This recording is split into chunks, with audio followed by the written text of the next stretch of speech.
Oh, hello everybody. I'm your host, Christopher Thomas Plante, and welcome to another episode of Friends List. I'm joined today by one of my favorite guests, Mr. Ben Kuchera. How are you doing today, Ben? I'm feeling great. How are you? I'm feeling great because I played a hell of a lot of Mario Kart 8 yesterday, and that's what I want to talk to you about. Is it possible that Mario Kart 8 will be the Wii U's killer app? Will it be the thing that finally starts selling these consoles? You know, it's a big question, and it gets to the point, like, do you think in the modern industry a single game can really move the needle when it comes to console sales? Like to start off, how much did you like Mario Kart 8? How good of a game is it in your personal estimation? So I think it's a great game, and I think it hits a lot of the things that could help a console sell, in that it looks beautiful. It's one of the prettiest games that I've played this year. Easily, I think, the most beautiful game on the Wii U. It looks like next-gen-ish. And it's also a great game. It's really easy to play. I think it's probably the most friendly Mario Kart game without also sacrificing, like, the competitive nature of a racing game. I think it's a great game. But you make a good point. Do I think that's enough to motivate people on its own to buy the hardware? I don't know. I mean, how about you? What did you think of it? I absolutely loved it. I'm not going to say it has everything that makes a good competitive racing game, because I think a lot of what Mario Kart does very intentionally is to remain steadfastly not competitive. Yeah. Like the blue shell, the famous blue shell, the thing we all hate when we're in first. It doesn't fly on the track anymore. It doesn't safely pass over the second, third, and fourth place racers. Now, that asshole, that thing we all hate, flies on the ground in a straight path, and it can take out everything. Yeah. It doesn't like zoom to hit everything, but it is just a rolling column of hate.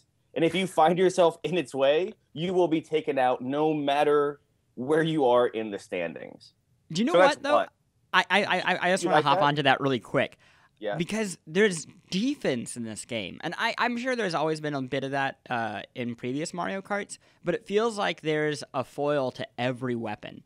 Bananas and shells, you get them a lot when you're in first place and can use them as shields, but also there's this new super horn or whatever, but it breaks blue shells. And it's rare that you have the super horn and somebody fires off a blue shell, but stopping someone while you're in first place with that is one of the best feelings I've had in a Mario Kart game. If I could like dry out that feeling, bake it into a powder, crush it up, and do lines of it off an iPad, like I would never leave the house. Because you're right, that is one of those moments of the game. And the fact that you can, the replay feature, where you can like, it shows you those great little video clips of all the neat things that happen in every race, and then you can edit it, and then you can upload it to YouTube, so you can like share that moment with everyone forever. Yeah. They've really nailed that, because it's so easy to use that even my kids can do it. Like under the age of 10, it's really easy to put together a cool like greatest hits package. Yeah. And then you can upload it to YouTube and share it, and it doesn't have to be on any proprietary platform or anything. And it's great. It's such a great addition to the game. And it makes the game look gorgeous. Like, because there's so many great animations that you would miss in the middle of a race that you can see in those replays.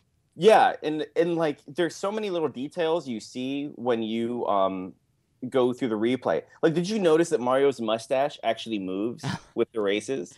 Yeah. Like there's a little bit of wiggle there. It's entrancing. Like I just want to watch that mustache. It's beautiful. There's a lot of wiggle in the game. I don't know if you noticed this animation, but when your character, and it's really noticeable with the Mii because he looks like a human, but in the animation, in the character and vehicle select menu, they kind of like grope the vehicle. And with the Mii version, my Tushy kept like shaking. And it was like, I don't know, it was a little distracting. I have a very fine virtual bottom, but it was really weird, like this resting animation. I mean, I think this is the most erotic Mario Kart game Nintendo has ever made, which is I'm appreciative of. But okay, getting back to design, the one thing, like it used to be when you were all the way in first, you would get almost nothing in terms of items. Now they've added the coin power-up, which literally gives you a coin. And that does nothing for you. Like, you can't trail something behind you and then pick up another item anymore. That's gone. you can no longer hope to get at least a banana peel. That's gone. Now there's the coin, which is basically Nintendo giving you a middle finger. Like, the coin is there. If you collect enough of them, you unlock things to add on to your cart, right? Like different wheels and stuff. So in a competitive game, the coin gives you nothing. It gives you nothing. And you almost always get coins when you're in first. So that really annoyed me when the blue shell was coming for me, knocking out everyone behind me, and all I got was coins. Like, you can't do anything with that. Yeah, it's one of those games sad. that if you want to play it competitively with the computer, you almost have to learn how to stay in third place. You know, like getting first for the first 2 laps. The second you get into the third lap, kind of let them get ahead of you, and then take them out at the end. It's a weird, like, you're having to learn how the game works almost to enjoy it. If you want to play on like the hardest difficulty, and you don't want to be bombed by a blue shell at the last second of every possible race. But I digress. We digress. The killer app question. I want to bounce back to this. You raised an interesting point of, could one game be enough to sell consoles anymore? Is that a thing even? And I'm curious kind of what your take is on that. I think anyone who feels strongly enough about Mario Kart to buy a console to play Mario Kart already has a Wii U for all the great Nintendo games that are already on it. Like, I have friends who purchased a Wii U just for Nintendo games, and they already think it has a great collection of games. You know, with the Mario titles, with Nintendo Land, with the Zelda HD they released. I mean, if you're a Nintendo fan, the Wii U kind of already has you covered. Like, I'm not sure that that's a market they can make much gains in. What they need to get is everybody else. And I'm not sure Mario Kart, as amazing of a game as it is, and I definitely think if you go through 2014 without playing Mario Kart 8, you're missing out on one of the biggest and best games of the year. Like, I've been locked into this thing since review code came in, and I think it's absolutely astounding, especially when I play with my kids. So, yeah, I mean, it's something that if you want to be well-versed in the games of the year, you have to play it. But I don't think a lot of gamers are going to be searching out a Wii U just to pick it up. I could be wrong. I hope to be. I don't think it's going to move the needle in terms of sales. Yeah, I'm curious. I was looking at a piece that Dave Tack wrote on our site today that had a lot of data about, retention rate and people buying which Nintendo console they bought and then how many Mario Kart sold on it. And one of the low ones before this was, I believe, Double Dash on the GameCube, and another Nintendo console that kind of struggled, but had, all the popular Nintendo brands. And then obviously the Wii spiked and Mario Kart sold well on that. But kind of my tangential takeaway from this data is, if you look at the GameCube and you look at the Wii U, here are two systems that have all the Nintendo games that people believe, sell the Nintendo hardware. That there's this apparent hardcore Nintendo base that can always push hardware. And if you look at these two without the Wii, that doesn't seem to be the case. And then the exception with the Wii is that the rest of the world bought it for something else, and then they already had it, so they bought the Mario games.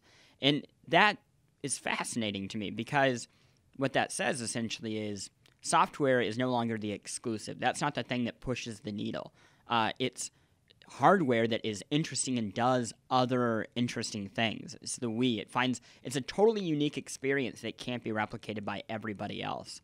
And I don't know, if I'm Nintendo, that would be really concerning, because if your IP, if they aren't enough to, basically secure a large enough audience of players, I don't know. I mean, that would make me think that we have to really, really evaluate how our hardware functions.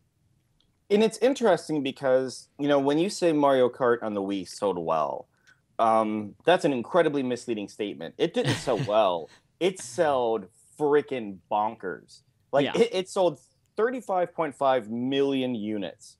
I think Skyrim, the last time we read about it, was at 21 million.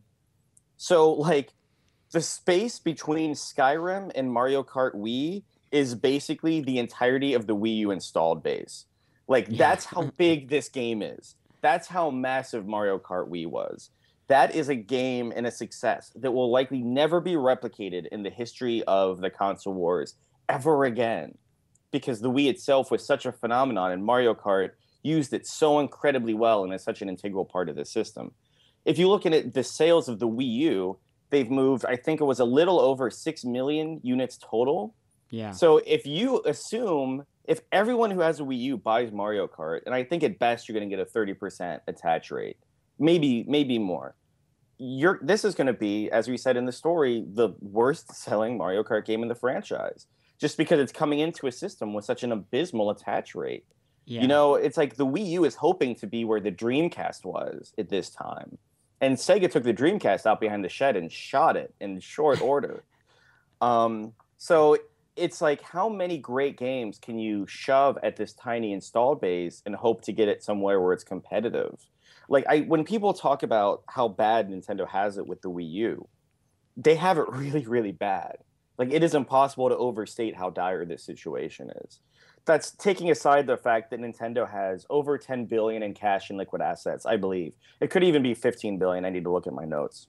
So the company isn't in danger. They can bleed hundreds of millions of dollars a quarter until the cows come home and still be, solvent.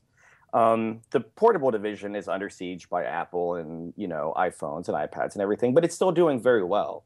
The Wii U, when we talk about Nintendo stumbling, we are talking about the Wii U, because this is where the money is being lost. People aren't buying the consoles, and Nintendo is spending money developing these games and releasing incredible games and incredible IP to an audience that's very, very small.